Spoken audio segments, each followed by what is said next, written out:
Tahukah coy-coy sekalian bagaimana persiapan Uni Soviet dalam menghadapi Perang Dunia Kedua? Oke, mari kita bahas. Seperti biasa, jika salah mohon dikoreksi, jika kurang mohon ditambah, jika ada referensi lebih, mari kita saling berbagi.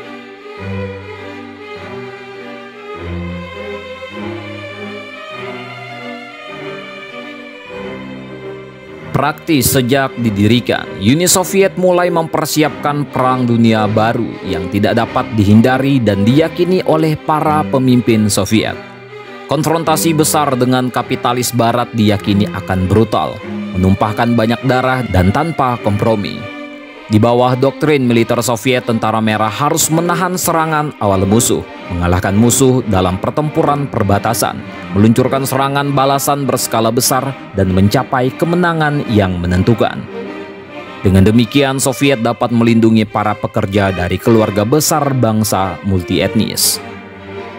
Pada saat itu, doktrin militer yang mereka terima adalah operasi militer tentara merah akan ditargetkan pada pemusnahan, yang bertujuan untuk menghancurkan musuh secara keseluruhan.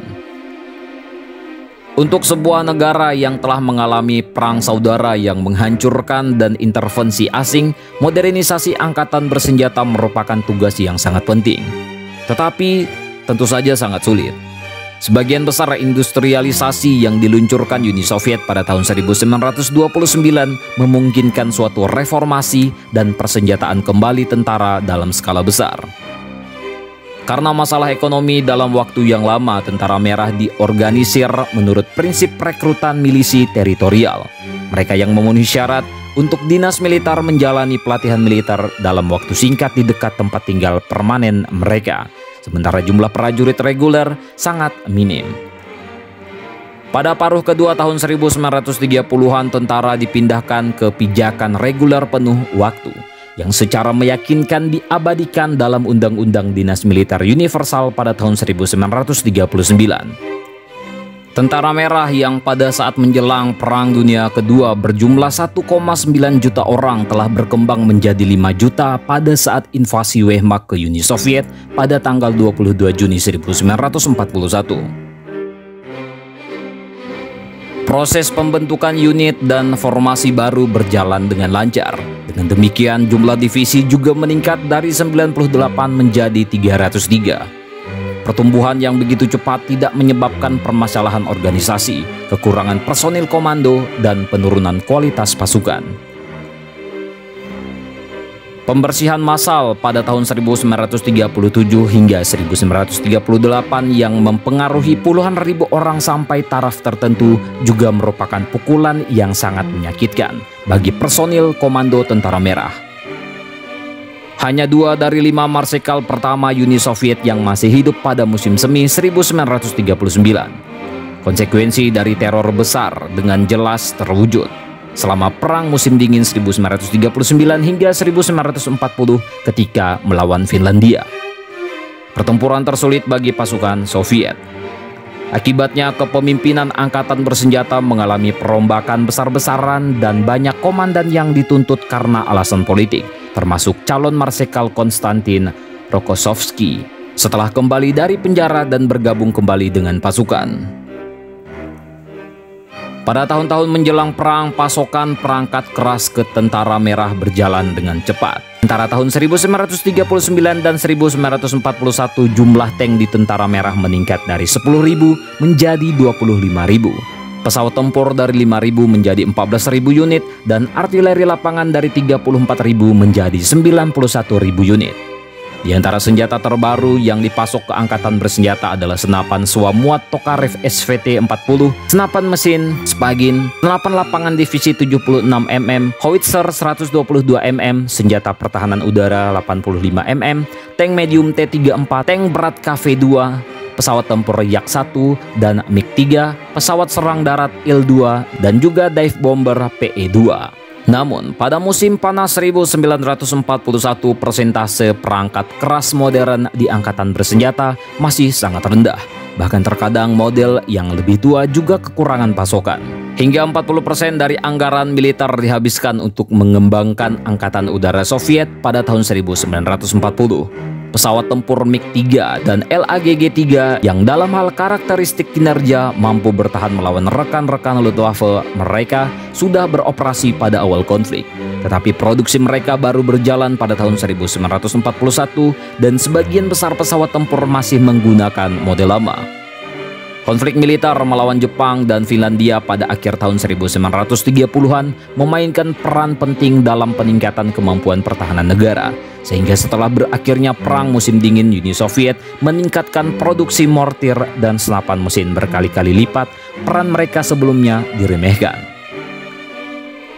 Rencananya adalah agar tentara merah yang berjumlah jutaan serta bersenjata lengkap dapat bertemu dan menghancurkan musuh pada posisi pertahanan yang telah disiapkan di sepanjang perbatasan Soviet. Sehingga dibuatlah pembangunan jaringan distrik berbenteng di Bielorusia, Ukraina, Pskov Oblast, dan di Karelia dimulai pada tahun 1928.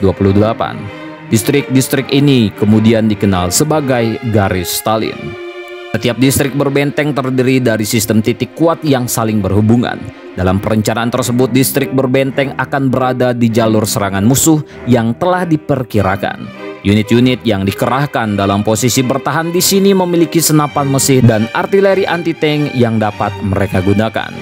Garis Stalin memiliki panjang sejauh 1835 km, 2 kali lebih panjang dari garis Maginot, tetapi tingginya jauh lebih rendah. Karena distrik berbenteng ini memiliki jarak yang panjang, sulit bagi musuh untuk mengkoordinasikan serangan mereka.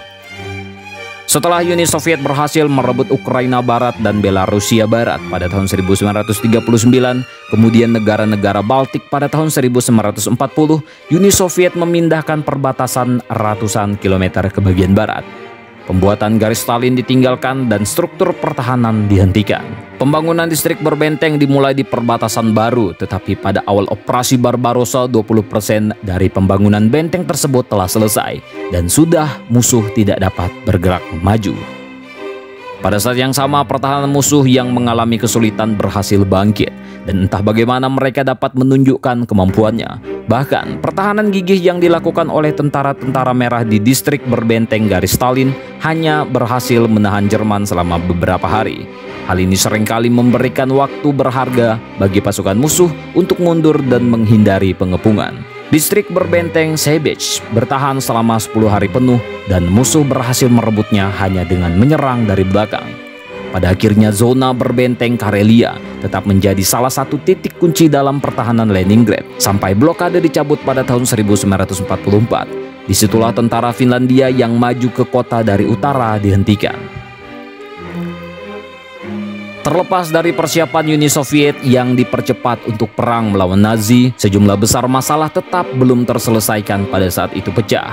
Melampaui Wehrmacht dalam jumlah tank dan pesawat, tentara merah benar-benar terlihat mengesankan.